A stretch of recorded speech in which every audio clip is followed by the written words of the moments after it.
करूंगा।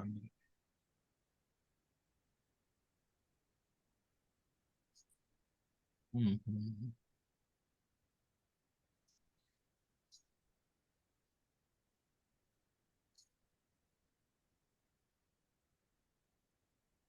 कितने मजे का प्लॉट बनाया है सर। कौन सा? ये जो ब्लू नजर आ रहा है, ये किस चीज का प्लॉट है? अच्छा अच्छा। Correlation versus. सर की बुक का है। बुक का होगा ना हम्म। ये। हाँ, हम्म। Overview of data science. मुझे नहीं दिख रहा, आपको दिख रहा है वो? जी सर, वो है। आपकी स्क्रीन हमें नजर आ रही है ना। जी सर, वो हम्म। वर्ड फाइल खुली थी ना तो वो हमें दिख रही है। अच्छा, ये वाला हाँ हाँ जी सर। मेमोरी ये। जी सर। अच्छा, ये दिख रहा होगा, हाँ। ये ज्योमेट्रिक डिस्ट्रीब्यूशन है, अभी वही बुक पे ही सब काम चल रहा है। हम्म।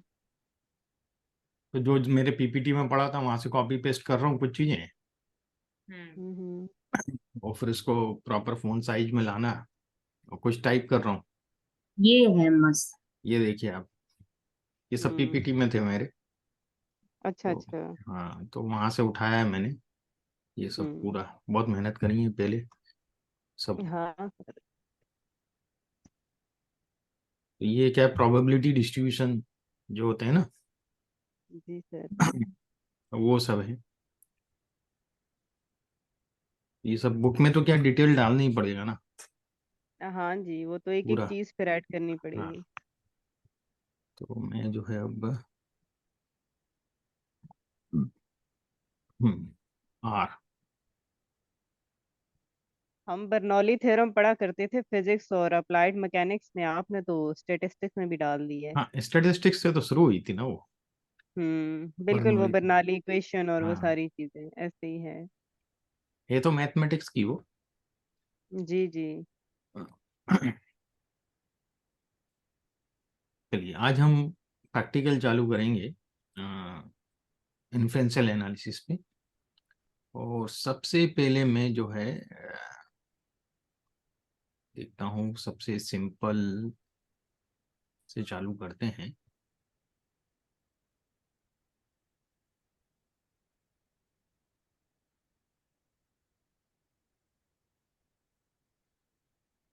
एक मैंने डेटा सेट बनाया है जो आपको उसमें शेयर करूंगा, इन्फ्रेंशियल डेटा के नाम से, है ना। हो गया। CSV फाइल है ये, यहाँ पे दिख रही होगी, इसी फोल्डर में है। तो मैं इसको पहले रीड करता हूँ। इसमें 200 ऑब्जर्वेशन लिए मैंने, 20 वेरिएबल्स हैं। ऑब्जर्वेशन जो है, ये जो नंबर वहां से दे रहा है ये तो कोई मतलब नहीं है एक्स वाले का। एज जो है, हम्म। इनकम है, जेंडर है, सोशियो इकोनॉमिक स्टेटस जिसको हम SES बोलते हैं, हाई, सोशो लो और इकोनॉमिक। मीडियम, 3 कैटेगरी हैं। हम्म।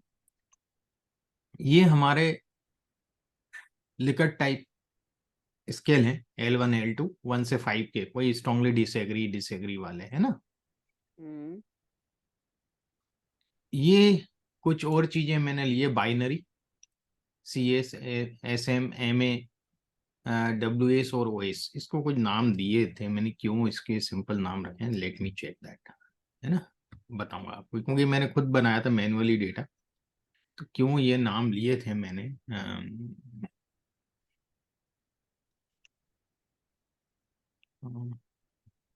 ठीक है, देखते हैं अपन इसको, ये क्यों लिए हैं। मेरे को भी रिकॉल नहीं हो पा रहा, बहुत पहले बनाया था ये। हो गया। अब इसका सबसे पहले हम डिस्क्रिप्टिव एनालिसिस करते हैं, कोई भी डेटा हमें मिलता है तो इसमें यदि हम देखें तो ये कंटिन्यूअस वेरिएबल दो हैं, एज और इनकम। दो कंटिन्यूअस न्यूमेरिक वेरिएबल दिख रहे हैं हमें। आप चाहें तो स्ट्रक्चर देख सकते हैं, मैं स्ट्रक्चर रन कर देता हूं। तो ये देखिएगा कि ये एक्स वाले को तो हम हटा देंगे, उसका कोई मतलब नहीं है, औचित्य नहीं है। एज है हम्म। इंटीजर, इनकम है इंटीजर, पर एक्चुअली ये कंटिन्यूअस है ना। बिल्कुल सर। एज भी जेंडर चल और, रही है ना। हाँ 34, 43, हाँ, 54। ठीक हो गया। और जेंडर और SES कैरेक्टर है। हम्म। जेंडर में मेल और फीमेल है, और SES में 3 है, लो मीडियम हाई। फिर ये लिकर SES टाइप क्या है स्केल है इसमें? 10 तक, है ना, सोशल L1 से इकोनॉमिक कौन से, हाँ socio economic H status, socio economic status scale होता है, हम लोग चेक करते हैं किसका सोशियो इकोनॉमिक स्टेटस कम है किसका ज्यादा है, उसमें बहुत से चीजें आती हैं जिससे उसको मेजर किया जाता है, ठीक है।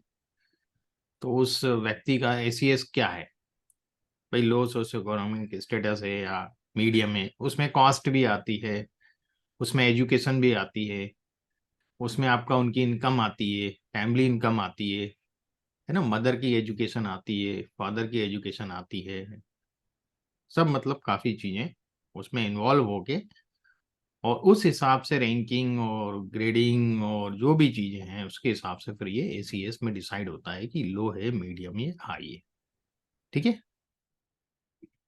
ये साइकोलॉजिकल स्केल।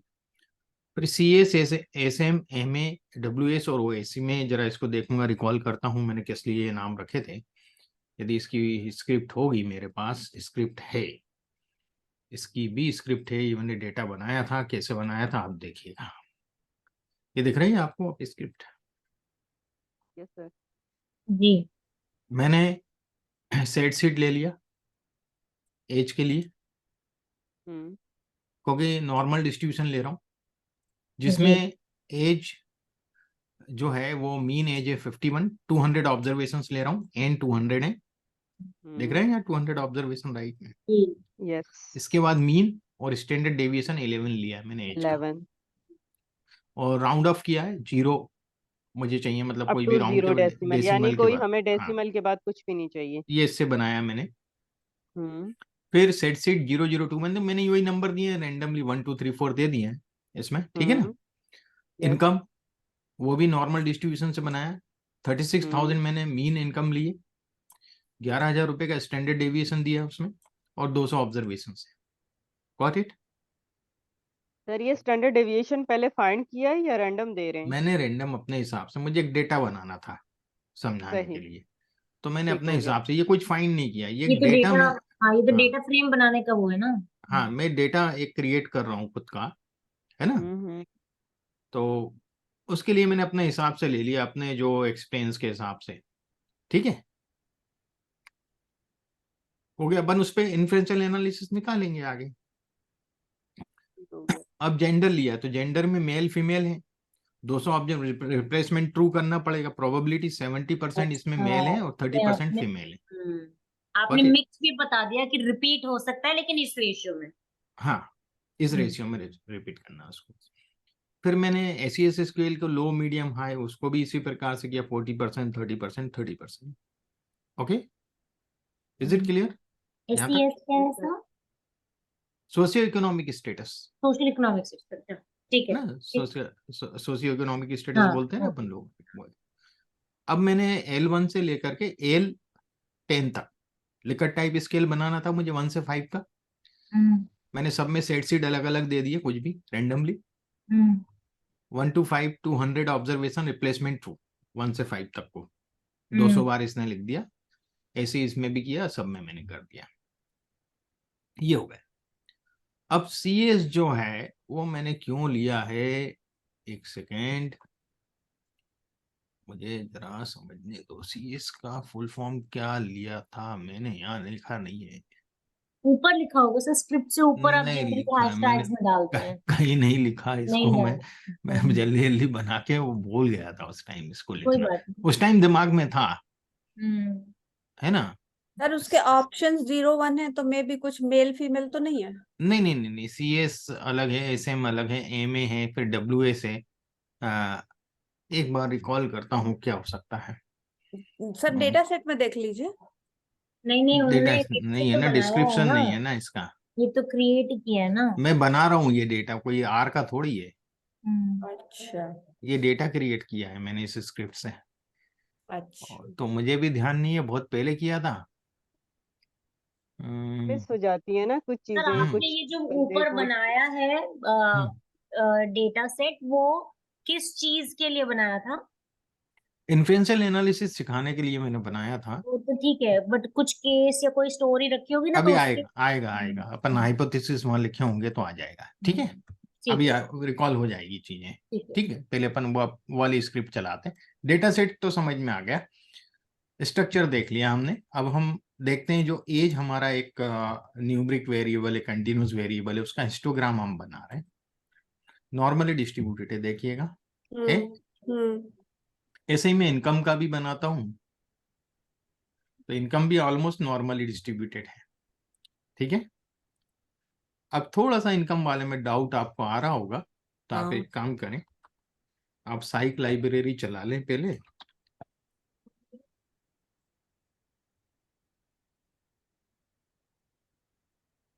और स्क्यूनेस निकाल लें, है ना। स्क्यूनेस साइक लाइब्रेरी का फंक्शन है। क्यों नहीं दे रहा भाई, हमने चारा तो कर दिया, रन तो कर दिया, रन नहीं हो गया, आ गया आ गया। स्क्यूनेस MD डॉलर इनकम, ठीक है।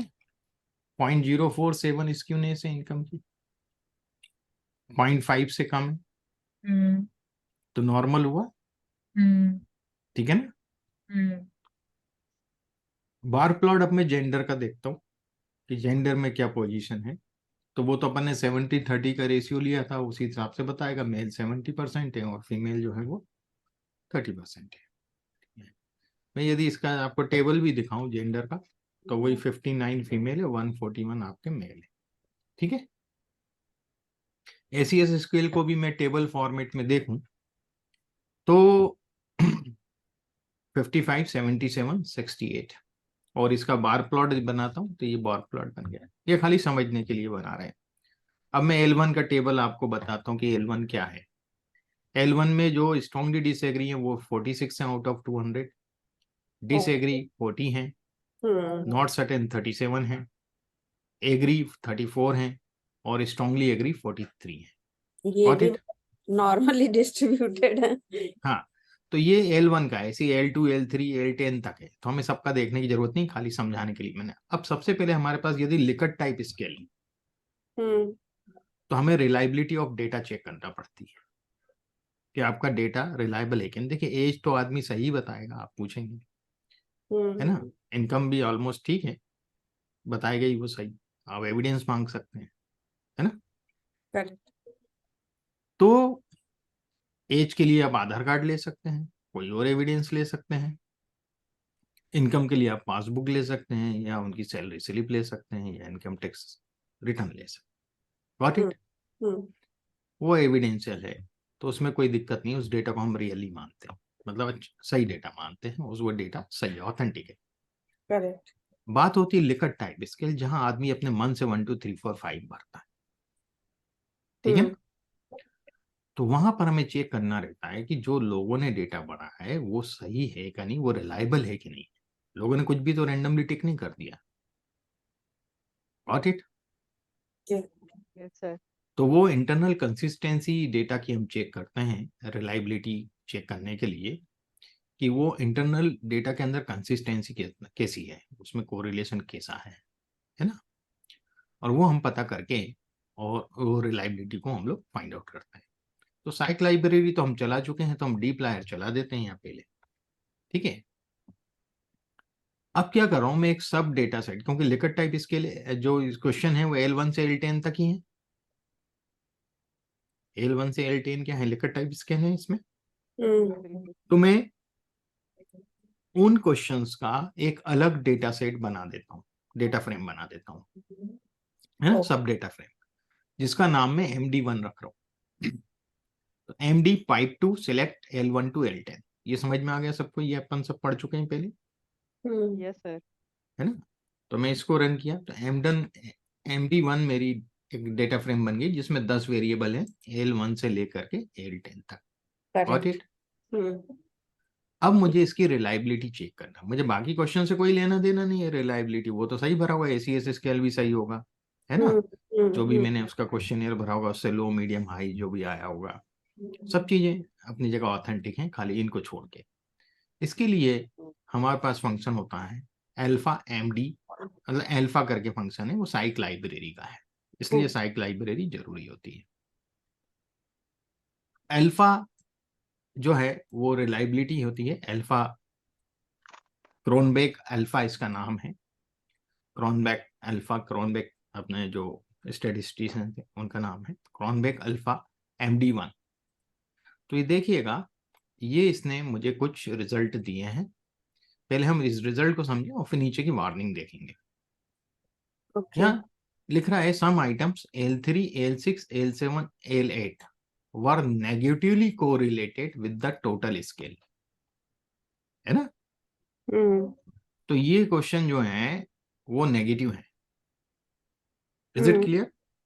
मुझे समझ आ रहा है सर, ये वही है जो मैं आपसे बात कर रही थी कि कल हम जो लोग बात हो रही थी अपनी, हाँ, हम लोग जो है उसको पॉजिटिव नेगेटिव करके रखते हैं और फिर हम कोरिलेट करते हैं। वही हम्म। And probably should be reversed, इनको रिवर्स करना चाहिए। करेक्ट। मतलब एक का हाँ। 5 करो, 2 का 4 करो, 3 मीडियम में है तो बीच में 3 ही रहेगा, है ना। 4 का 2 हो जाएगा और 5 का 1 हो जाएगा। वन टू डू हो this run the function again with the check key is true. यदि हम ये ऑप्शन डाल दें इसी के अंदर अल्फा में कॉमा करके, तो ये खुद ही उनको पलट देगा और फिर मेजर करेगा। करेक्ट, मुझे याद भी आ गया, जो स्टैटिशियन है वो बोलते हैं कि हम नेगेटिव को पॉजिटिव बनाते हैं और उसके बाद हम फिर कैलकुलेट करते हैं, एनालिसिस करते हैं। अब यहाँ एक बात ध्यान रखिएगा, ये अल्फा निकालती वक्त तो कर रहा है इंटरनली, पर डेटा फ्रेम में चेंज नहीं कर रहा आपकी।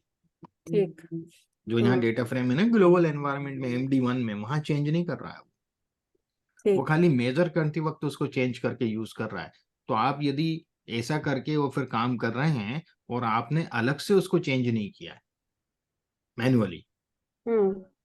तो आपका सब रिजल्ट गड़बड़ आ जाएगा। हम्म। Got my point? नहीं, रिजल्ट तो सही आएगा लेकिन मास्टर डेटा से मैच नहीं करेगा। नहीं, आप नहीं समझे, रिजल्ट ही गलत आएगा, अच्छा, क्योंकि कैसे? आपने रिवर्स नंबर लिए ही नहीं डेटा फ्रेम में उसके। भाई नेगेटिव नंबर हैं तो आपको उसको नेगेटिव उसको रिवर्स क्रम में जमाना पड़ेंगे ना। 1 का 5, 5 का 1, इस तरह से लिखना पड़ेगा ना यानी तभी। नेगेटिव को पॉजिटिव में करना पड़ेगा। हाँ, मतलब उसको रिवर्स करना पड़ेंगे भाई, 5 को 1 करना पड़ेगा, 1 को 5, तभी तो आप उसके स्कोर ले पाएंगे ना आगे। समझ रहे हैं मेरे पॉइंट को? या आपने यस सर। नेगेटिव को नेगेटिव की तरह ले लिया तो वो तो गड़बड़ हो गलत हो जाएगा जाएगा। मामला। हाँ, गलत हो जाएगा।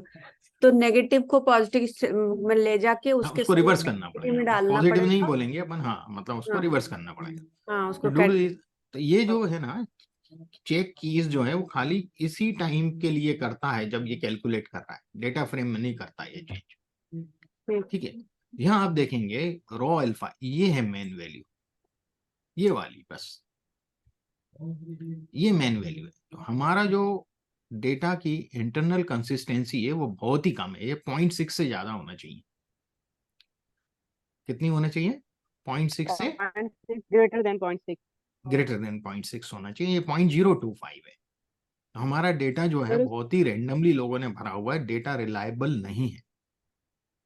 ठीक अच्छा। है, यही मेंशन हो गया। अब बाकी इन स्टेटिस्टिक्स से कोई लेना देना नहीं हमें।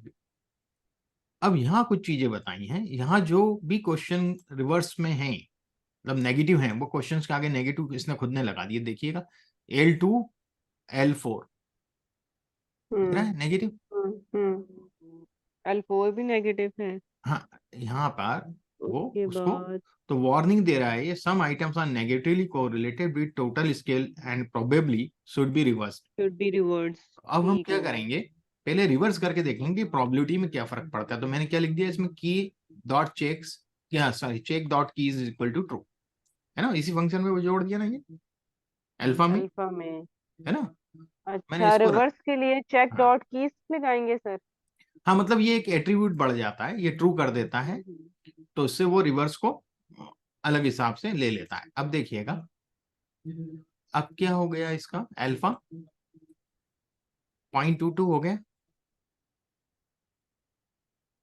उससे तो बढ़ गया ना जो पहले था। पहले कितना था? 0.025, 0.025 था पहले और अब बढ़ गया, लेकिन फिर 0.22 हो गया, सिग्निफिकेंट फिर तो भी नहीं बताया। 0.6 नहीं हुआ, हम्म। है ना। पर ये तो मैंने एक सैंपल डेटा बनाया आपको समझाने के लिए। हम्म। अब ये खाली मैं प्रोसीजर बता रहा हूं। देखिए स्कोर को रिवर्स कैसे करेंगे, बहुत सिंपल तरीका है। हमारे पास कौन कौन से क्वेश्चन इसने बताए थे? इसने बताए थे हमें, क्वेश्चन के नंबर लिख के हाँ, दिए थे ऊपर शुरू में, लिख के दिया था, है ना, यहाँ पे लिख के 4 वेरिएबल थे, L3 L3 L6 6 7 L7 8। L8, L3 L6 L7 L8 लिया मैंने। आप क्या करेंगे, रिवर्स करने के लिए बहुत सिंपल सा तरीका है मैथमेटिकल। यदि 5 का स्केल है ना, 5 पॉइंट स्केल है, तो आप उससे एक बढ़ाएंगे और उसमें से उस वैल्यू को माइनस करेंगे। ठीक है, मैंने 5 के स्केल की जगह क्या लिखा है यहाँ पे, 6 में से माइनस कर रहा हूँ ना, एक बढ़ा के। देखिए यानी क्या कि होता एक है, तरफ से इंक्रीज करेंगे, एक दूसरी ऐड तरफ करना है हाँ, और टोटल नंबर से उसको माइनस हाँ, कर। अब देखिए होता क्या है, मैं बताता हूँ आपको इसको।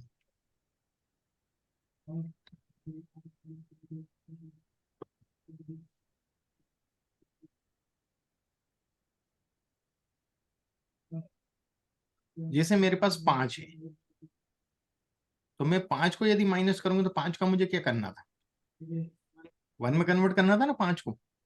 स्वाति जी समझ में आ रहा है? कुछ भी नहीं सर। देखिएगा, अपना लिकट स्केल था 1 2 3 4 और 5, ये लिकट स्केल है, जी बिल्कुल। ये तो पता है।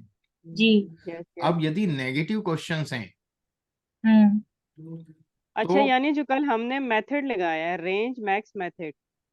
वो अलग है, वो स्कोरिंग अच्छा, के लिए। ठीक है ठीक है। तो ये जो नेगेटिव क्वेश्चंस हैं, वहां हमने उल्टा क्वेश्चन दिया, नेगेशन में हाँ पूछा है, हाँ हाँ तो लोगों ने उस हिसाब से उसके उल्टे आंसर दिए होंगे। हाँ हाँ हाँ हाँ और हमारा ओवरऑल जो पैटर्न है वो पॉजिटिव क्वेश्चन के हिसाब से है, हम एनालिसिस हाउ करेंगे मच डू पॉजिटिविटी के यू हिसाब से। डिसएग्री। मान लीजिए कोई क्वेश्चन है, how much do you disagree, तो उसने उस पे हाँ 2 दे दिया, और हाउ हाँ मच डू यू अग्री में उसने शायद 4 या 5 दिया होगा। हाँ, ठीक है। तो हमें उसको रिवर्स, नेगेटिव को रिवर्स करना पड़ेगा। हम्म तो अब मुझे यदि 5 को रिवर्स करना है, किसी ने 5 आंसर दिया, तो 5 की जगह मुझे क्या चाहिए होगा, 1। हम्म तो मैं कैसे करूंगा? रिवर्सल कैसा होगा, मतलब कि मतलब वो -5 है तो वो +5 हो जाएगा, नहीं नहीं, या माइनस नहीं फिर होता है, क्वेश्चन नेगेटिवली इंटेंशन से पूछा गया है। सो सिस्टम को हाँ कैसे पता कि क्वेश्चन वो इंग्लिश भी समझ रहा है? वो नहीं, इंटरनल कंसिस्टेंसी चेक करता है डेटा से, डेटा की जो अंदर रिस्पॉन्स है उसकी कंसिस्टेंसी को चेक करता है। अच्छा, तो ज्यादातर लोगों ने 1 2 3 की तरफ दिए हैं, और किसी ने जो 5 दूसरे की तरफ क्वेश्चन दिए है, तो उसको समझ में दूसरे आया। क्वेश्चन है वो हम्म उस डायरेक्शन में आंसर दिए हुए इन लोगों ने, और इन हम्म, पर्टिकुलर क्वेश्चन के आंसर उन्होंने अलग कोरिलेशन, नेगेटिव कोरिलेशन बता रहे हैं दूसरे टोटल कोरिलेशन के साथ। अच्छा जो ओके। टोटल कोरिलेशन निकाले अपने 10 मतलब क्वेश्चन के, उससे बाकी सिस्टम सबका ये बोल रहा पॉजिटिव है, कोरिलेशन है। ठीक है। मेरी सिस्टम ये बात बोल समझ रहा रहे है हैं कि आप? ये और इन पर्टिकुलर 3 क्वेश्चन या 4 क्वेश्चन का नेगेटिव कोरिलेटेड है उससे। हाँ रिया, जब पूछे। मैं पूछ रहा हूँ कि सर सिस्टम ये बोल रहा है कि इसने एग्री भी किया है और सेम क्वेश्चन को वापस डिसएग्री भी किया है नेगेटिव वे में, ऐसा? नहीं ये एक नहीं नहीं रियाज, पर्टिकुलर नहीं बंदा। नहीं रियाज, नहीं, नहीं ये नहीं रियाज, बोल नहीं रहा है, ये रियाज। नहीं बोल रहा है। वो बोल रहे हैं कि बाकी सारे क्वेश्चंस पॉजिटिव दिखा रहे हैं टोटल स्कोर के, और ओके, ये पर्टिकुलर क्वेश्चंस नेगेटिव दिखा रहे हैं टोटल स्कोर के। तो मतलब they are tending to be in the reverse direction, तो वो रिवर्स डायरेक्शन को वो नेगेटिव बोल रहे हैं, और रिवर्स डायरेक्शन का वो माइनस साइन है। आपको एक अच्छा, सिंपल सा लेकिन वो एग्जांपल देता कोरिलेशन हूँ, कैसा हुआ, मुझे वो नहीं समझ में आ रहा है। देखिएगा मैं बताता हूँ आपको। एक क्वेश्चन यदि हम पूछें किसी से, क्या आप चाय पीते हैं, है ना, हम्म, इज इट क्लियर? जी, ये पॉजिटिव वे में हुआ। हाँ, अब मैंने कुछ एक क्वेश्चन बीच में रखे, उसने के बाद मैंने एक क्वेश्चन पूछा, क्या आप चाय पसंद नहीं करते हैं? हाँ, बहुत सिंपल यानी है। कि वे ऑफ आस्किंग जो है वो चेंज हो गया है। तो हमने तो तो दोनों में यस या क्या आप चाय नो पीते कर लिया हैं, ना। है ना, ये हम्म चाय, क्या आप चाय पसंद करते हैं, ये पूछ लिया मैंने, है ना। हम्म मैं ये से डायरेक्ट पूछता हूँ, हालांकि थोड़ा चेंज किया जाता है क्वेश्चन को, पसंद हम्म करते हैं। अब यहाँ किसी ने 5 भरा है, ठीक है, रियाज समझ में आ रहा है? Same person. सेम पर्सन, वो ओके। पूरे क्वेश्चन के आंसर देगा ना, हाँ और इस क्वेश्चन का उसने 1 भरा है, 1 भरेगा ना इसका, 1 भरना चाहिए उसको। 1 भरना, क्योंकि यहाँ पे 5 मैंने स्ट्रांगली एग्री। 5 भरा तो स्ट्रांगली एग्री। और क्या आप चाय पसंद नहीं करते हैं तो स्ट्रांगली डिसएग्री होना चाहिए यार। Strongly disagree. That- लेकिन उसने इसमें भी 5 भर दिया है नहीं नहीं नहीं, इसमें बिना एक ही देखे। भरा, उसने एक ही भरा। अच्छा ओके, एक ही भरा है। अब क्या होगा कि हमारा जो ओवरऑल ट्रेंड है, बाकी के क्वेश्चन जो हैं वो पॉजिटिवली कोरिलेटेड होना चाहिए टोटल कोरिलेशन से, टोटल स्कोर 10 हाँ। क्वेश्चन का, है ना। अब ये 4 क्वेश्चन जो हैं इनका कोरिलेशन पूरे जो अपने ऑब्जर्वेशन लिए और जो टोटल का है इसका और इसका कोरिलेशन नेगेटिव आ रहा है। Okay okay okay okay. अच्छा, हम इसको मतलब टोटल से माइनस भी करते हैं ना, तो वो माइनस नहीं करना माइनस है, में इनका उसका रिलेशन जो है टोटल स्कोर से इनका रिलेशन नेगेटिव है, पॉजिटिव नहीं है। मतलब स्कोर की वैल्यू बढ़ रही है तो इनकी वैल्यू घट रही है, राइट। जो अपन ने कोरिलेशन पढ़ा था ना पहले। हाँ कोरिलेशन तो पढ़ा है अपन ने, एनालिसिस थोड़ा बहुत, ठीक है ना। एक चीज बढ़ती है दूसरी चीज घटती है। अपन ने एम्प्टी कार्स में क्या देखा, वेट बढ़ता है तो माइलेज घटता है, नेगेटिव Mileage कोरिलेटेड है कि नहीं है? यस, रियाज Okay. समझ में आया? यानी इनडायरेक्ट रिलेशनशिप है तो ना, एक के यहाँ बढ़ने पर से भी दूसरा कम होना टोटल शुरू हो स्केल, जाता है। टोटल जो स्कोर है और जो पर्टिकुलर L6 हमारा वेरिएबल है उसमें नेगेटिव कोरिलेशन आ रहा है, अच्छा। ठीक है। समझा।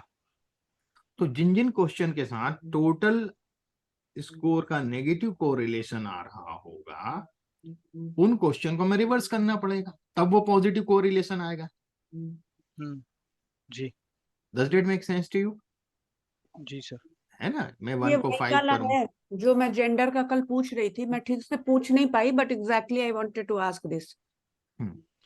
हाँ बट सर वो रिवर्सल कैसे होगा, मुझे वही नहीं समझ में आ रहा है वही कि मैं वो बता अगर रहा हूँ कैसे -5 करेंगे है। हम देखिए 5 है, 5 को मुझे क्या करना पड़ेगा, 1 करना पड़ेगा कि नहीं करना पड़ेगा रिवर्स करने के लिए? हाँ 1 तो करना मैं पड़ेगा क्या रिवर्स। करूंगा, उसका तरीका होता है, मैं एक नंबर ज्यादा लूंगा, 5 उसका पॉइंट स्केल था एक्सट्रीम रिवर्सल कर देंगे सर। सभी को, मैं वही कर रहा हूँ, सभी को कर रहा हूँ। तो 5 को यदि मुझे 1 करना है तो 6 - 5 करूंगा तो 1 आएगा। यदि 4 का मुझे हाँ क्या करना है, 2 करना है ना, 2 करना है। क्या आया, 2 आया। 2 आया। 3 का 3 रखना पड़ेगा, बीच में है। बीच में है वो। 2 का 4 करना है और 1 का 5 करना। हो गया कि नहीं हो गया ये रिवर्स? वाओ। हो गया रिवर्स। अच्छा एक्सट्रीम रिवर्सल लेंगे हम कोई भी नंबर का कि मतलब हाँ, जैसे 5 है तो एक बढ़ा के लेंगे, 6 लेंगे, एक 6 है बढ़ा तो के 7 लेंगे। लेंगे, 7 सर में से अगर माइनस ये करेंगे। 5, अच्छा लिकर्ट स्केल नॉर्मली 5 ही होता है, इवन नंबर में नहीं होता, 6 हाँ नहीं होते। नहीं, लिकर्ट 6 भी होता स्केल है, ये लगते भी हैं होता लोग, है, पर 7 भी 5 तो होता रखना डिपेंड चाहिए। करता वो तो है ना, ये तो क्वेश्चंस के डिपेंड ऊपर करता है। डिपेंड है ना। हाँ, क्वेश्चंस किस हिसाब से आप क्वेश्चंस लिखा, के कोई जितने 3 भी, टोटल 3 का 20 भी क्वेश्चंस स्केल हो गए रखते तो हैं, 20 3 से का भी माइनस रखते हैं, होगा। 4 का भी रखते हैं। इवन और दोनों का अपना अपना वैल्यू होता है। समझ में आया, टेक्निक समझ में आया आपको? टेक्निक समझ हाँ में आ समझ गया सर, अब ये देखिए समझ इसको मैंने गया आर में यूज किया, मैंने MDL3 वेरिएबल लिया और 6 में से MDL3 की वैल्यू को माइनस किया। तो पूरे 200 में जहां 5 होगा उसको 1 कर देगा, लेकिन यहाँ सर 4 आपको होगा। कैसा पता है कि ये इसका रिवर्सल 6 से ही सिस्टम ने माइनस होना बताया। चाहिए? Some items L3, L6, L7, L8 were negatively correlated. 6 में से माइनस होना चाहिए, ये आप पूछ रहे हो। 5 हाँ पॉइंट हाँ लेकर सर टाइप 6 में से स्केल है ही। ना, ओके 1 तो 2 एक 3 4 5 5 है लिखा ना, है। उससे 5 से एक बढ़ा के 5 लेना है हमेशा। हाँ पर ठीक है। हमने मतलब जो यहाँ जो define मैक्सिमम किया है वैल्यू ना। है स्केल हाँ। की उससे एक ज्यादा रखना है। 5 है तो 6 रखेंगे, 7 है तो 8 रखेंगे, 7 हाँ वैल्यू है तो। Got it? समझ रिया गया। समझ में आया 6 क्यों लिया? हाँ सर। एक ज्यादा लेना है तभी तो वो माइनस करके उसको कन्वर्ट करेगा। तो L3 में जहां जहां आपको मैं दिखाता हूं अभी, MD में सर MD ये some items क्यों बोल रहा है? Some है, items were negatively correlated with total scale. सारे आइटम्स को नहीं बोल रहा है ये, some items सम को आइटम के नंबर तो दिए ना, ये 4 आइटम ही तो दिए मैडम। अच्छा some तो item सिर्फ हम 4 का ही करेंगे, 4 L3 का ही L6 करेंगे ना, L7 जो L8। नेगेटिव उन्हीं को पॉजिटिव करेंगे। अब मैं पहले आपको MD दिखा देता हूँ। MD में L कौन सा दिया है आइटम इसने, L3 L3 में आप दिमाग में रख लें 5 कि 5 पहला 4 वैल्यू हाँ 5 है, दूसरा 4 है, तीसरा 4 है ना, ये थोड़ा सा आप ठीक दिमाग है, में रख लें इसको, हम्म शुरू की 5 2 4 3 4 4 वैल्यू, है ना। ठीक है। अब मैं जब यस इसको चेंज करूंगा तो आप देखिएगा, मैंने इसको रन किया और अब मैं आपको दिखाता हूँ ये वापस से क्या हो गया। सर ये दोबारा देखना पड़ेगा, मैं शायद ये नहीं रन हुआ, अभी भी 5442 दिखा रहा है। नहीं रन तो हुआ है, MDL3 लेकिन MDL3 सर नीचे वार्निंग मैसेज जो दे रहा है।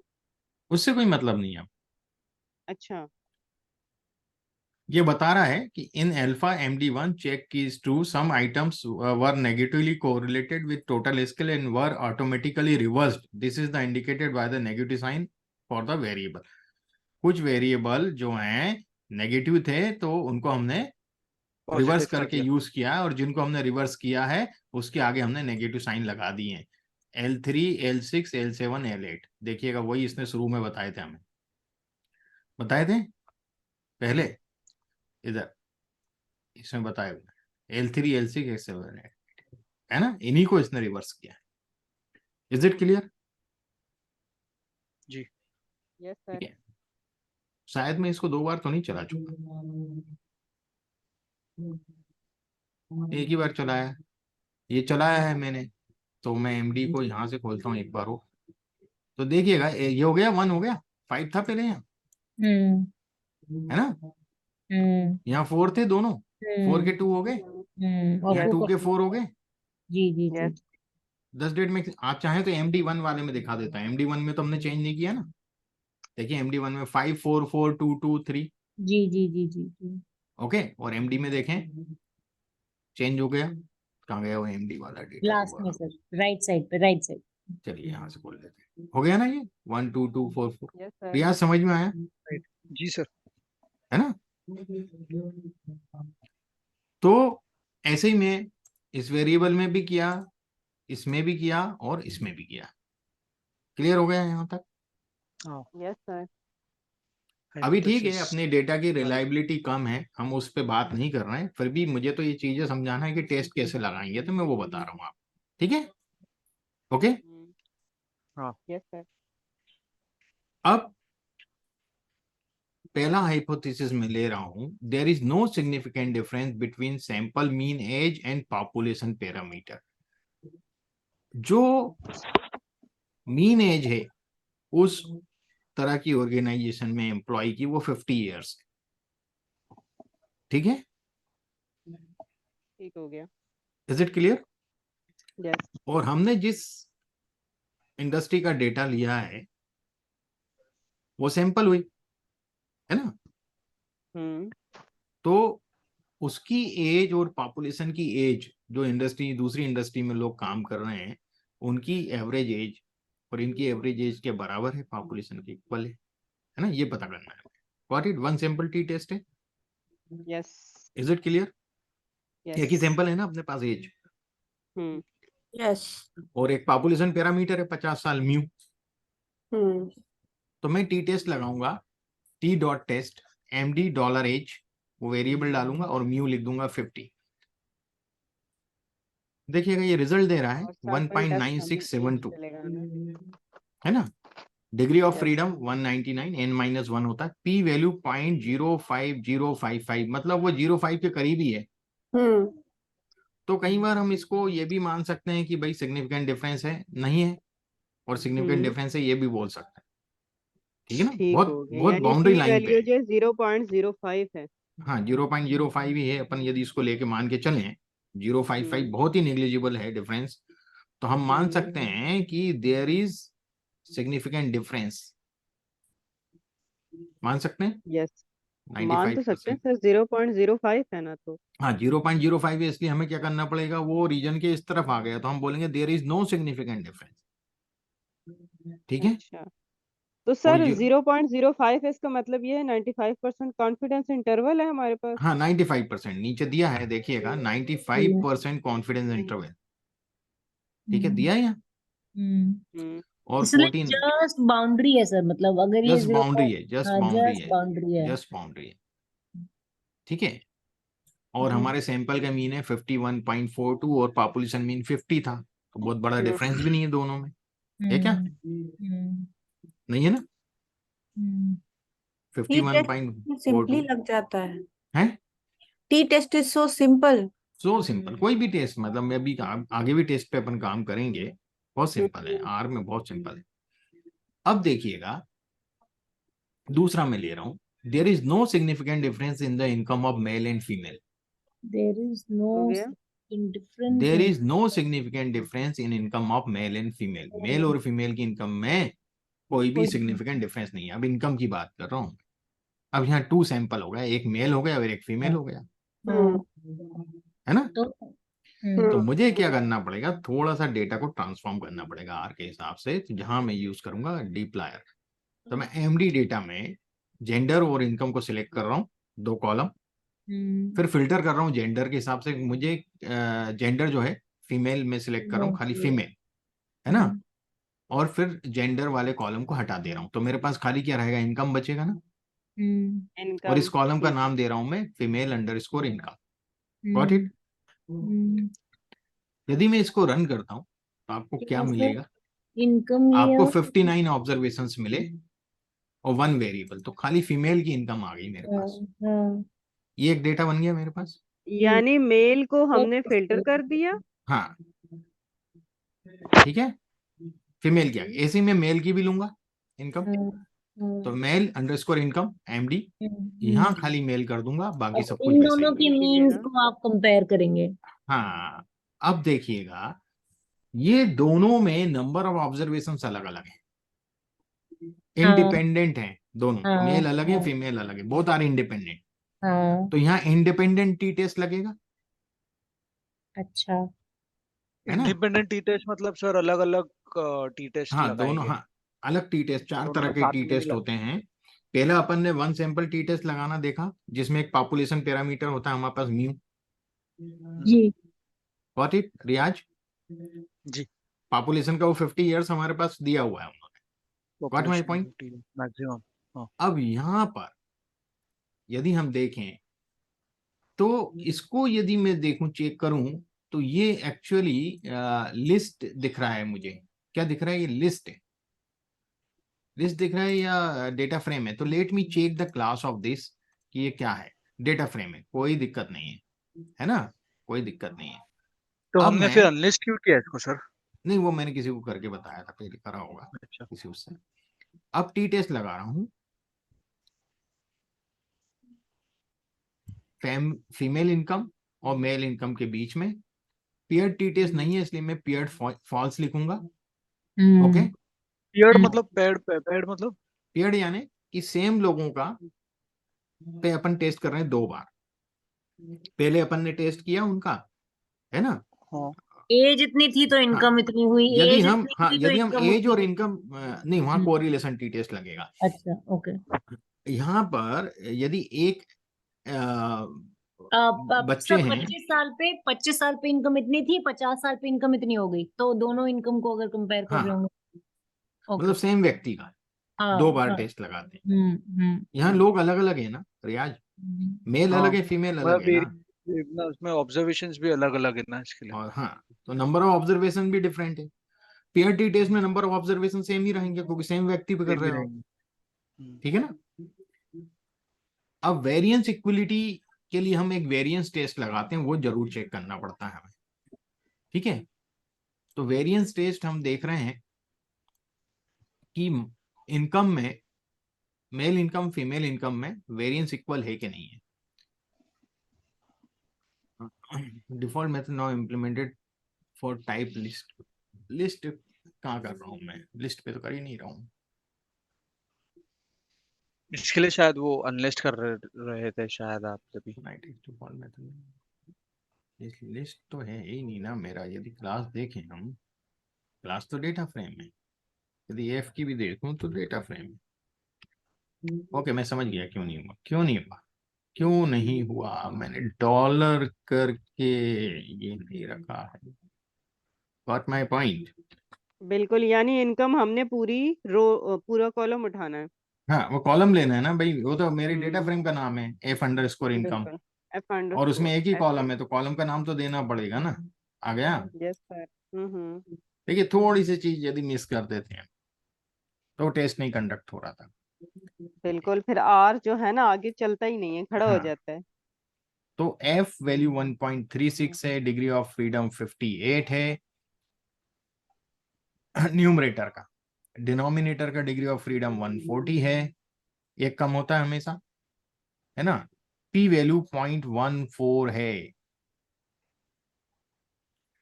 तो P वैल्यू 0.14 है, मतलब क्या हुआ कि नल हाइपोथेसिस एक्सेप्ट हो गई। 0.14 नल हाइपोथेसिस एक्सेप्ट हो गई, ठीक है। सर, अब यहां देखिएगा, true 0.05 ratio variances is not equal to 1।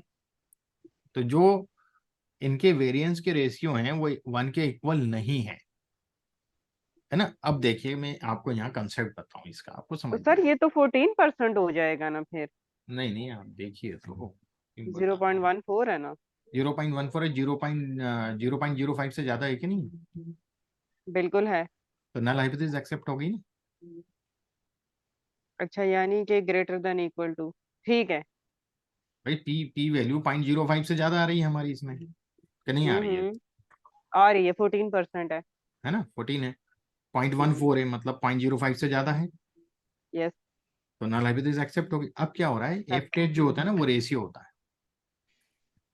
ठीक हो गया। एफ टेस्ट जो होता है रेशियो होता है, या फीमेल इनकम का रेशियो हम्म और ये मेल इनकम का रेशियो, है ना। मैं खाली अभी रेशियो लिख रहा हूँ, वो फार्मूला अलग है, एस स्क्वायर, उसका स्टैंडर्ड डेविएशन मिला निकाल के उनके स्क्वायर लेते हैं। वेरिएंस का रेशियो होता है, ये काय का रेशियो होता है, वेरिएंस का।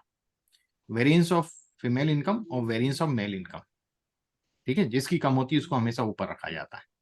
यदि मेल का वेरिएंस कम आता है तो उसको ऊपर रखते हैं अपन। Does it make sense to you? Okay. ये जो रेशियो है वो अल्टरनेट हाइपोथेसिस बोल रही है ये रेशियो नॉट इक्वल टू 1। बोल रहा है कि नहीं बोल रहा है, देखिए। True ratio of variances is not equal to 1।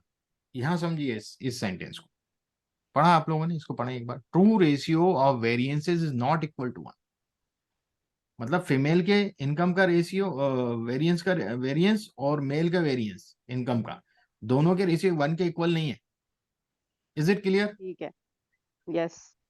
Not equal to 1। तो वेरिएंस ऑफ फीमेल इनकम, मैं यहां पूरा लिख देता हूं अब, is not equal to variance of male income. यहां तक समझ में आ रहा है रियाज, समझ में आ रहा है मतलब बेटा? कंसिस्टेंसी सेम नहीं है। ये आपकी अल्टरनेट हाइपोथेसिस बोल रही है ना। उसने अल्टरनेट मतलब हाइपोथेसिस का स्टेटमेंट दिया है ना, वो देखिएगा, ये अल्टरनेट हाइपोथेसिस है। बिल्कुल। तो हमारी नल हाइपोथेसिस क्या होगी? इज इक्वल नल एक्सेप्टेड है ना सर। नल की नल तो accepted। हाइपोथेसिस पूछ रहा हूँ अभी, वो तो एक्सेप्टेड है, वो तो variance of मालूम है। female अच्छा, अच्छा, income is equal ठीक to है। variance of, there is no significant difference between variance of female income and male income. Alternate में कह रहे हैं नॉट इक्वल टू, तो में नल में तो इक्वल टू होगा Equal फिर। है। नल में में तो equal to, equal no to होगा ना। Significant difference. There is no significant difference. Is it clear? ये जी कंसेप्ट क्लियर हुआ? जी। तो हो आप गया। देखिएगा, मैं ये इतनी चीज समझाने के लिए क्या करना, क्यों करना पड़ा मुझे, ये वेरिएंस टेस्ट क्यों करना पड़ा? क्योंकि जब टी टेस्ट लगाते हैं तो उसमें हमें देना पड़ता है variance dot equal to true, दोनों के वेरिएंस इक्वल है। There is no significant difference in the variance of both the variable. यदि मैं इसको नहीं लिखता हूं, मैं इसको डिफॉल्ट में ये फॉल्स होता है, सब वेरिएंस पेयर इक्वल। में करना पड़ता है ये तो आप पेयर। देखिएगा क्या होगा, अभी मैं बता रहा हूं ना, रिजल्ट में देखना क्या गड़बड़ आएगी। पहचानिए रिजल्ट में क्या गड़बड़ है। पहली लाइन में गड़बड़ है, पहचानिए। इतना हिंट दे दिया है। Alternative hypothesis, true difference पहली in लाइन में गड़बड़ है, पहली line. F test if two income, compare ये two original variables. Original data ले रहा है, वो कॉलम नहीं ले रहा जो आपने नया वाला बनाया है। नहीं नहीं,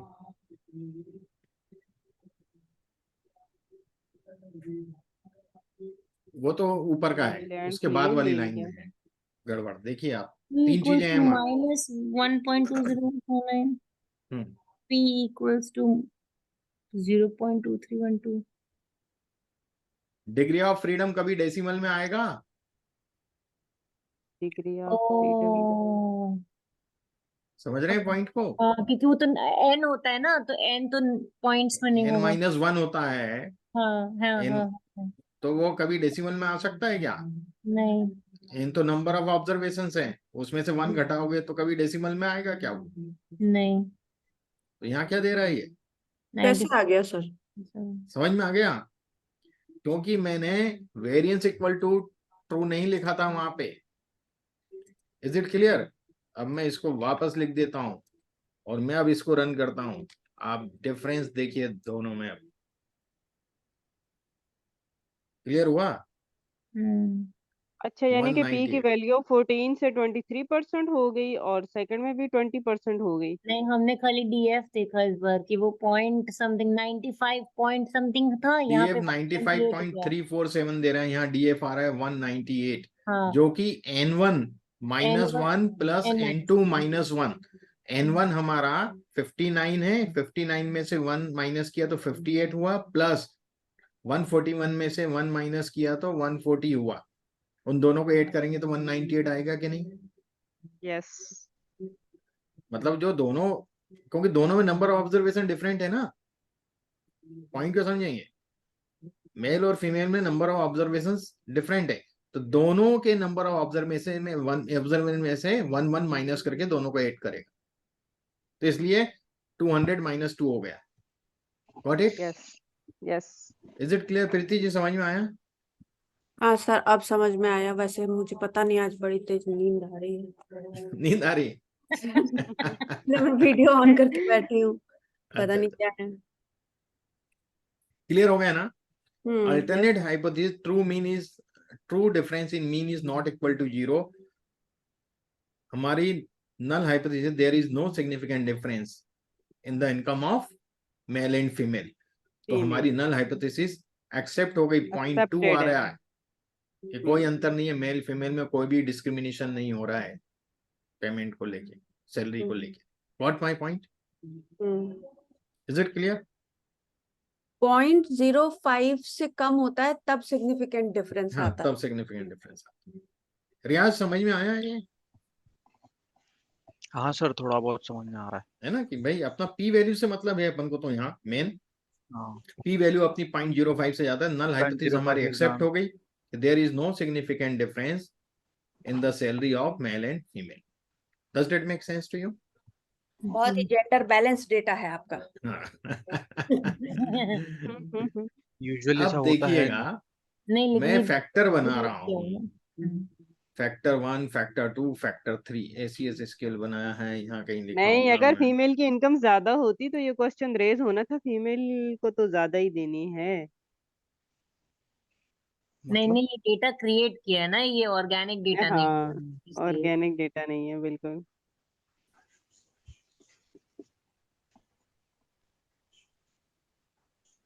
अब मैं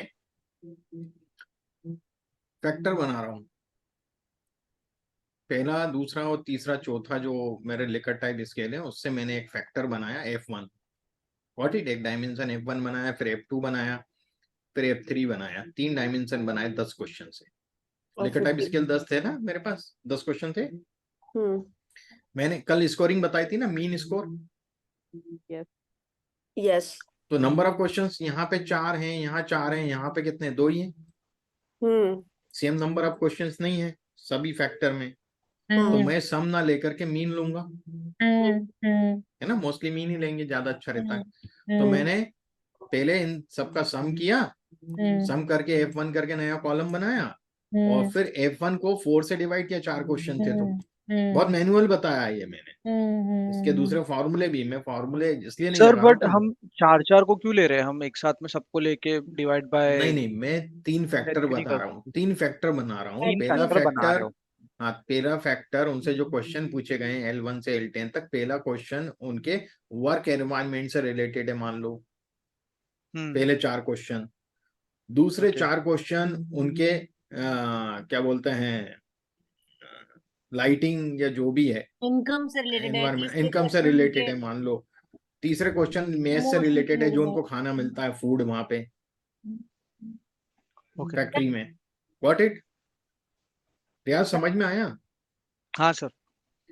तो जो क्वेश्चन, यदि 4 क्वेश्चन उधर रिलेटेड थे, 4 इधर थे, अब जो भी है क्वेश्चन मैंने तो एक रैंडमली रख दी है, सेट करना, ग्रुपिंग किया गया क्वेश्चन। ग्रुपिंग किया और उनके मैंने मीन इसको निकाली। तो मैं आपको बता देता हूँ ये तीनों चला के। अब आते हैं हम एमडी पे। सॉरी एक सेकेंड, आगे सर, आगे आगे आगे एरो चलो से इधर से दबा देते हैं, यहीं से दबा देंगे, वही खुलेगा। देखिएगा F1 F2 F3 आ गए मीन। जी जी जी जी मीन स्कोर आ गया भाई। जी। ठीक है, अब मुझे क्या करना है, खेला इसमें, अब खेला करेंगे हम, टेस्ट करेंगे। अब पेयर टी टेस्ट लगाएंगे हम ये देखना चाहते हैं कि जो एनवायरमेंट है वर्किंग, ओ और जो दूसरा फैक्टर है, मान लो वो फैक्टर हो उनके सैलरी से रिलेटेड। 4 क्वेश्चन सैलरी के थे, 4 क्वेश्चन एनवायरमेंट, जो वर्किंग एनवायरमेंट है उससे रिलेटेड। तो कितना सेटिस्फाइड है वो वर्किंग एनवायरमेंट से और सैलरी से, ठीक है? क्या उसमें सिग्निफिकेंट डिफरेंस है उनके ओपिनियन में या नहीं है? तो हमारी नहीं, नल हाइपोथेसिस पता चलेगा हमें, इससे ये पता चलेगा कि वो किस चीज से ज्यादा सेटिस्फाइड है। हाँ, किससे ज्यादा सेटिस्फाइड है। करेक्ट। ठीक है। क्या वो वर्किंग एनवायरनमेंट से सेटिस्फाइड हैं और सैलरी से भी सेटिस्फाइड हैं, तो हमारी नल हाइपोथेसिस जो होगी वो एक्सेप्ट हो जाएगी यदि दोनों से सेम है तो, या दोनों से नहीं भी है तो भी एक्सेप्ट हो जाएगी। यदि जी। एक से है एक से नहीं है तो रिजेक्ट हो जाएगी। ये टी टेस्ट का मतलब सर यही मुझे ये होता है। पूछना है कि जो टी टेस्ट में आपने सिर्फ F1 F2 क्यों लिया, F3 क्यों नहीं लिया? मतलब उधर 2 पे ही सिर्फ ले दो सकते ही हैं ना हम, दो ही ले सकते हैं ना, 2 तो ही फिर को तीसरे को कंपेयर किससे कर, कंपेयर करेंगे? F1 से करेंगे या F2 से करेंगे फिर हम? फिर हमें एक टी टेस्ट लेना पड़ेगा, F1 F2 फिर F2 F3 फिर F1 F3। मतलब उसका मैट्रिक्स, उसका कॉम्बिनेशन हाँ, उसके तीनों के अलग निकालेंगे या फिर एनोवा लेंगे, वाले। दूसरा टेस्ट लगाएंगे। अभी टी टेस्ट पे बात कर रहे हैं अपन। अब देखिएगा पेयर टी टेस्ट में और इंडिपेंडेंट टी टेस्ट में क्या डिफरेंस है, पहले मैं आपको ये बता दूं। दोनों पेयर्ड के लिए यूज होते हैं, दोनों मतलब दोनों 2 सैंपल्स के लिए यूज होते हैं, पेयर्ड नहीं 2 सैंपल्स के लिए यूज होते हैं, ठीक है ना? इंडिपेंडेंट और डिपेंडेंट। पेड। ये पेयर, इन दोनों में डिफरेंस क्या है? अभी जो सर बता रहे हैं वो आप बता रहे हैं टू टू टू देखिए पेयर 1 सैंपल तो सबको समझ में आ गया, उसमें मुझे कुछ बोलने की जरूरत नहीं है। आ गया, कैसे आया? सॉरी चलो वीडियो ऑफ कर रही हूँ। 1 बलून आ गया। 1 सैंपल क्लियर है सबको, जी सर। है ना? अब 2 सैंपल्स में, हाँ भाई क्यों हंसी आ रही है यार? क्योंकि प्रीति के स्क्रीन पे गुब्बारे उछल रहे थे। पता नहीं क्या। Sorry sorry. 2 जी, सैंपल्स। 1 sample 2 samples. अब 2 सैंपल में 2 टेस्ट है मेरे पास।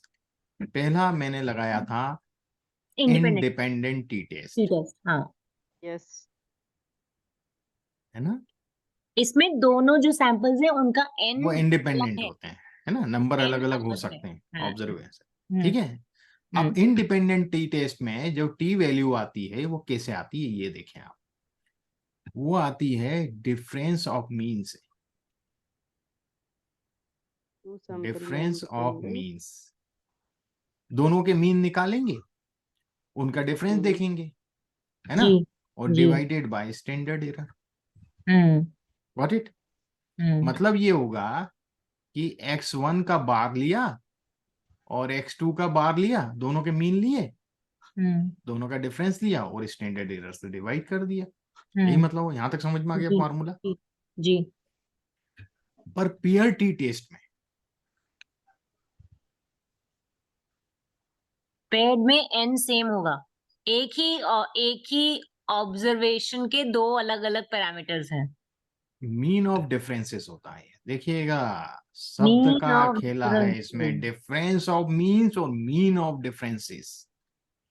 मैं आपको बताता हूँ। मीन ऑफ डिफरेंसेस तो स्टैंडर्ड डेविएशन हो गया। नहीं नहीं, मीन नहीं, उसमें तो आप मीन ऑफ डिफरेंसेस यानी आप पहले अभी डिफरेंसेस समझे बात को, निकालेंगे और आप फिर उनका समझे, मीन लेंगे। आप समझे बात। x1 x2 है। Mean of difference. देखिएगा समझ गया समझ गया। यहाँ वैल्यू 1 है, 2 है, हम्म 4 है, 5 है, 3 है, 1 है। हम्म यहाँ जो वैल्यू है 200 है, 300 है, है 2500 ना, है। यहाँ नहीं नहीं, यहाँ भी वैल्यू 5 4 3 2 5 1 ऐसा है। हम्म तो यहाँ इन दोनों का डिफरेंस लेंगे पहले। 4 2 -1 हाँ, -3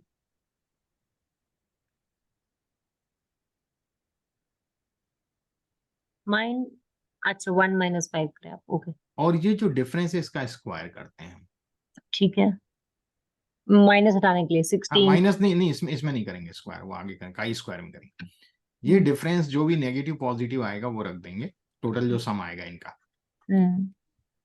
और जो सम आएगा उसको टोटल ऑब्जर्वेशन से डिवाइड करके मीन निकाल लेंगे। ठीक हो गया। Is it clear? इसका जो भी सम आएगा ना उसका मीन निकाल लेंगे, टोटल ऑब्जर्वेशन से डिवाइड करें तो मीन आ जाए। तो मीन ऑफ डिफरेंसेस हुआ कि नहीं हुआ ये? यस, हम्म पहले is it differences clear? Find कर लेंगे, फिर उनका मीन निकाल लेंगे। ठीक है सर। है ना, और स्टैंडर्ड एरर से डिवाइड कर देंगे। हम्म इज इट क्लियर? जी तो अंतर है दोनों में। यहाँ अपन ने x1 का मीन नहीं लिया पीरियड में, ना x2 का मीन लिया। लिया क्या मैंने? और ध्यान दीजिए, इंडिपेंडेंट में सर कोई भी एक वेरिएबल का हम दोनों का मीन्स मीन, लेंगे। दोनों का मीन लेना पड़ता है।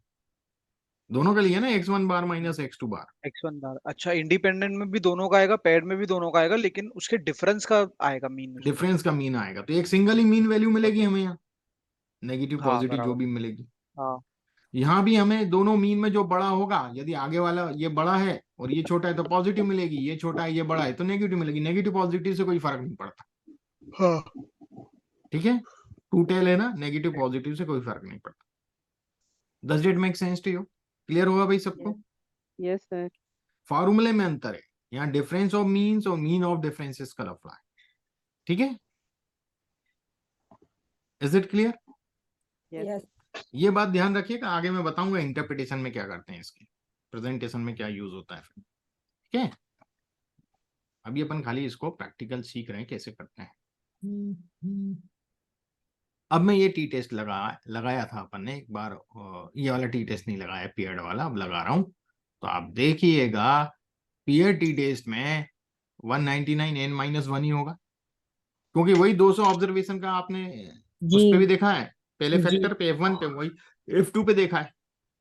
इंडिपेंडेंट तो है नहीं, दोनों पेयर्ड है, जी इसलिए 200 - 1 ही होगा इसमें degree of freedom. P value भी इसकी 0.2019 है, मतलब there is no significant difference in working environment and salary. हम्म दोनों फैक्टर में कोई भी सिग्निफिकेंट डिफरेंस, लोगों का ओपिनियन सेम है। Got it? Yes sir.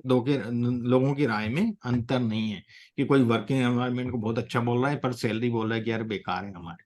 हाँ, सैलरी बेकार बोल रहा है तो वर्किंग एनवायरनमेंट भी बेकार बोल रहा है, ये कहने का मतलब है। सैलरी अच्छी बोल रहा है तो वर्किंग एनवायरनमेंट भी अच्छी बोल रहा है आदमी। Got it? Yes is it clear? जी। Yes sir. तो तो ये ये सारे टेस्ट करने के लिए मिनिमम सैंपल वैल्यू 30 होना चाहिए ना?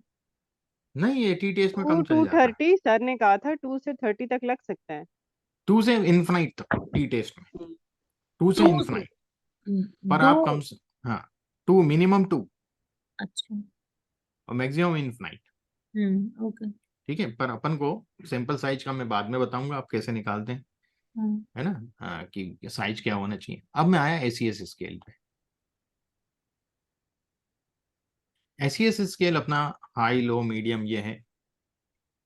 अब मैं क्या कर रहा हूं कि एसीएस स्केल के हिसाब से, अब देखिए 3 चीजें आ रही हैं, 3 कैटेगरी हैं, पहले तो 2 ही थी, मेल फीमेल।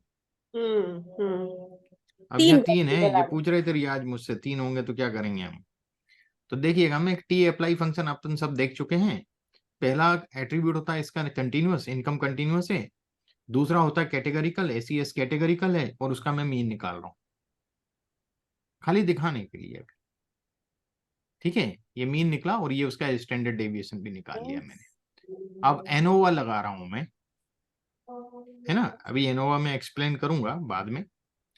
एनोवा की जगह मैं एक काम और करता हूँ, पहले आपको फोर्थ टी टेस्ट और बता दूं, है ना।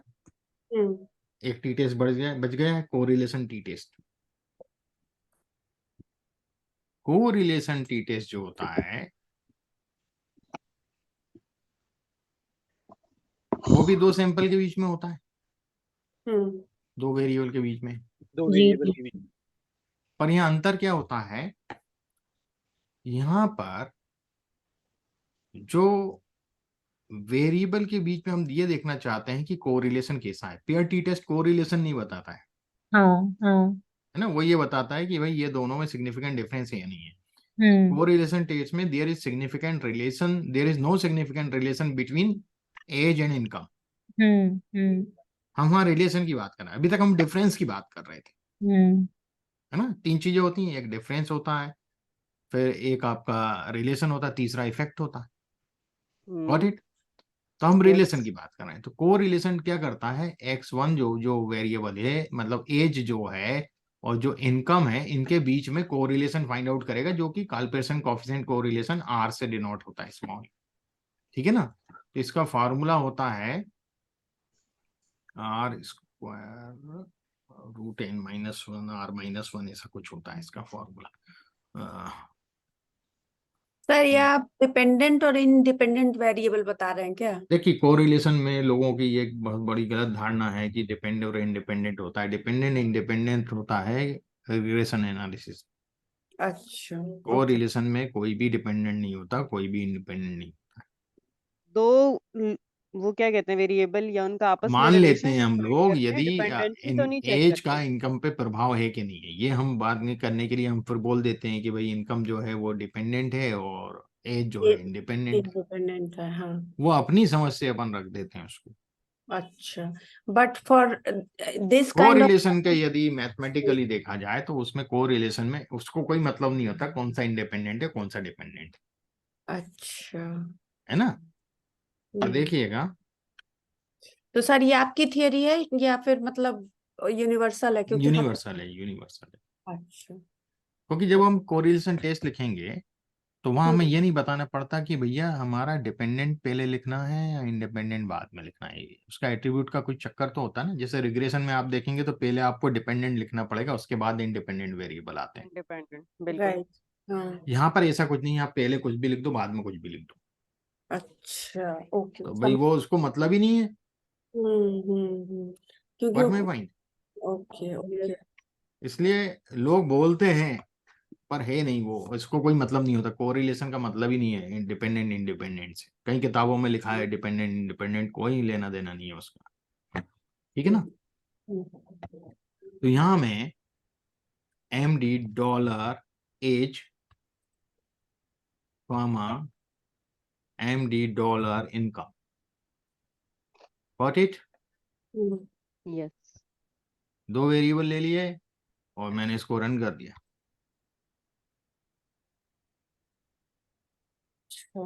एज और इनकम, P वैल्यू 0.95, बहुत ही ज्यादा है।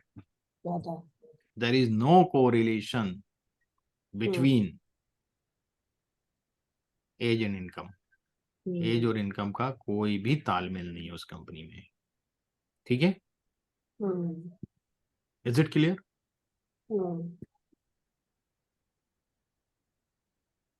ठीक है, समझ गए। बस क्योंकि ये अल्टरनेट हाइपोथेसिस दे रहा है true correlation not equal to zero, correlation zero के बराबर नहीं है। मतलब true correlation is not equal to zero, r is not equal to zero, है ना। आर इज इक्वल टू नहीं, इसमें अलग आएगा, सॉरी एक सेकंड, मैं true correlation is not equal to zero मैं बताता हूँ ना। अल्टरनेट हाइपोथेसिस लिख के दे रहा है ना ये। True correlation in r is not equal to zero, not equal to zero इसका मतलब कोरिलेशन है, चाहे पॉजिटिव हो कोरिलेशन है, नेगेटिव होगा। है ना। और r is equal to zero, इसका देर इज मतलब नो कोई correlation, no there is no correlation. Correlation. अपनी हाइपोथेसिस सही थी, हाँ। There is no correlation. Okay, there is no correlation between age and, तो हमारा भी जो रिजल्ट वही बोल रहा है कि there is no correlation no significant correlation between age and income. Got it? Preeti ji समझ में आ गया आपको? Relation is not equal to zero. Not equal to zero means null hypothesis को कर रहा है.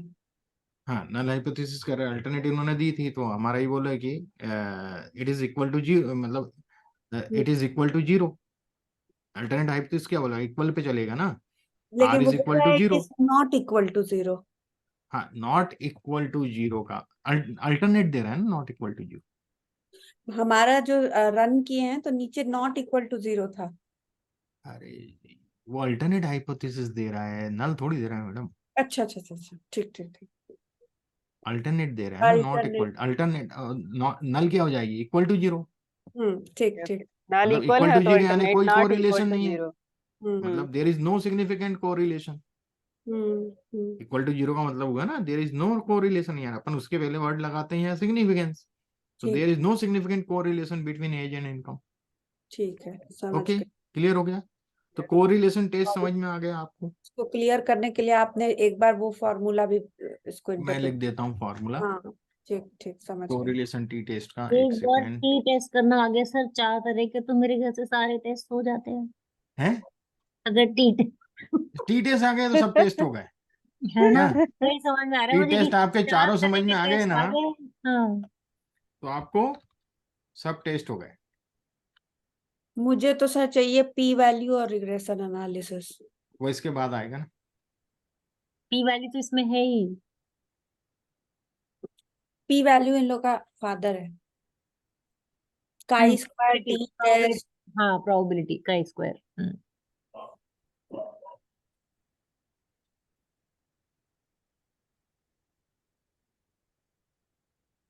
देखिएगा, इसका मैं फॉर्मूला यहाँ लिख के बताता हूँ आपको, इससे समझ में नहीं आएगा. ठीक है.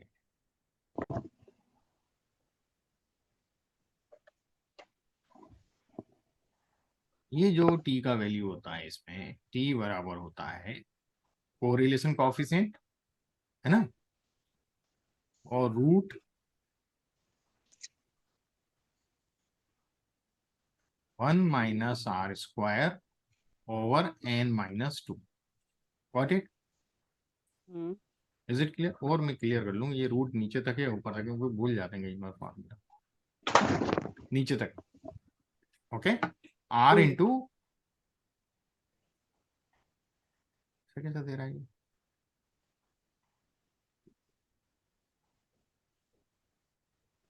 ये n minus 2 1 minus r square, n minus 2 1 minus r square, n minus 2 1 minus r square.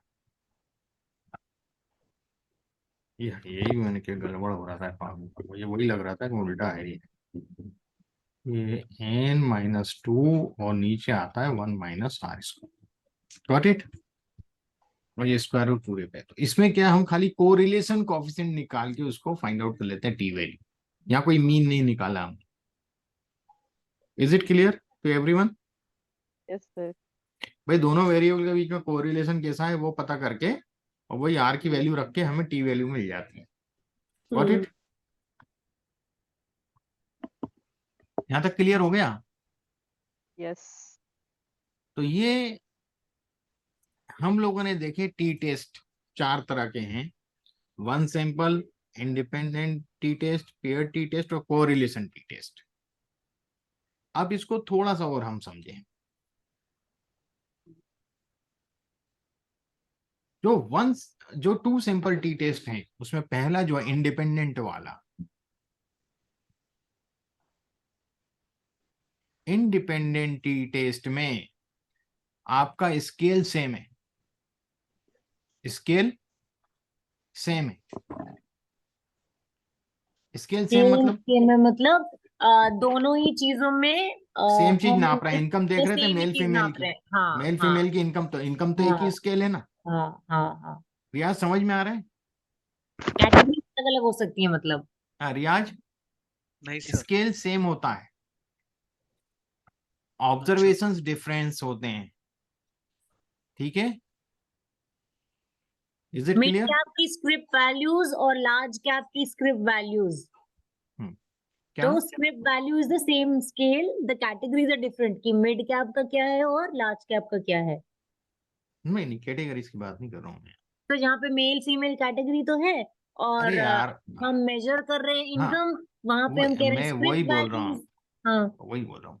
हम्म। ऑब्जर्वेशंस डिफरेंस होते हैं इसमें, मतलब मेल अलग है और फीमेल अलग जी। है ना।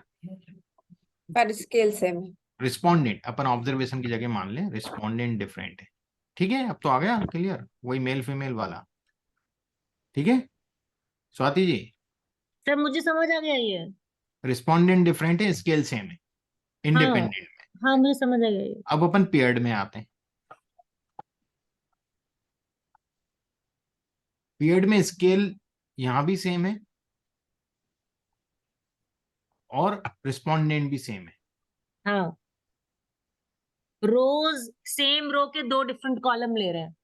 हाँ हम्म। स्केल सेम है। यदि आप बात कर रहे हैं किसी के स्ट्रेस को चेक करने की, before and after, pre post. Before and after, तो वो आप सेम स्केल ले रहे हैं, है ना।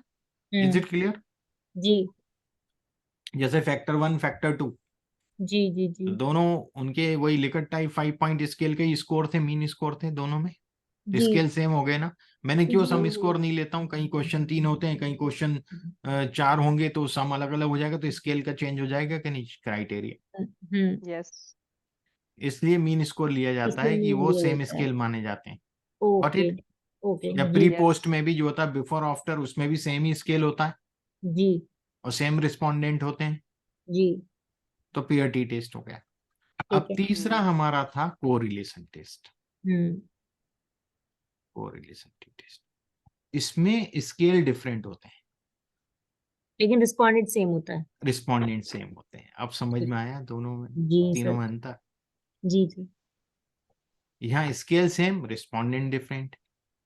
यहाँ दोनों सेम और यहाँ स्केल डिफरेंस, रिस्पोंडेंट सेम।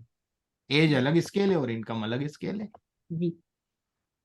तो जब भी आप टेस्ट डिसाइड करेंगे कि कहाँ पेयर्ड लगेगा, कहाँ इंडिपेंडेंट लगेगा, कहाँ कोरिलेशन, तब आपके कंसेप्ट क्लियर हो जाएंगे। अरे यार ये स्केल डिफरेंट है दोनों, तो इसमें तो कोरिलेशन चेक हो सकता है, इसमें डिफरेंस थोड़ी चेक कर सकते हैं, सिग्निफिकेंस, बिल्कुल है ना। यदि आप देखेंगे यार स्केल सेम है, रिस्पोंडेंट डिफरेंस है, तो इंडिपेंडेंट टेस्ट लगेगा। यदि दोनों सेम है तो पेयर टेस्ट लगेगा। बहुत आसान है पहचानना। यस हाँ जी प्रीति जी। बुक में बड़े सारे बुकमार्क्स लगाने वाले हैं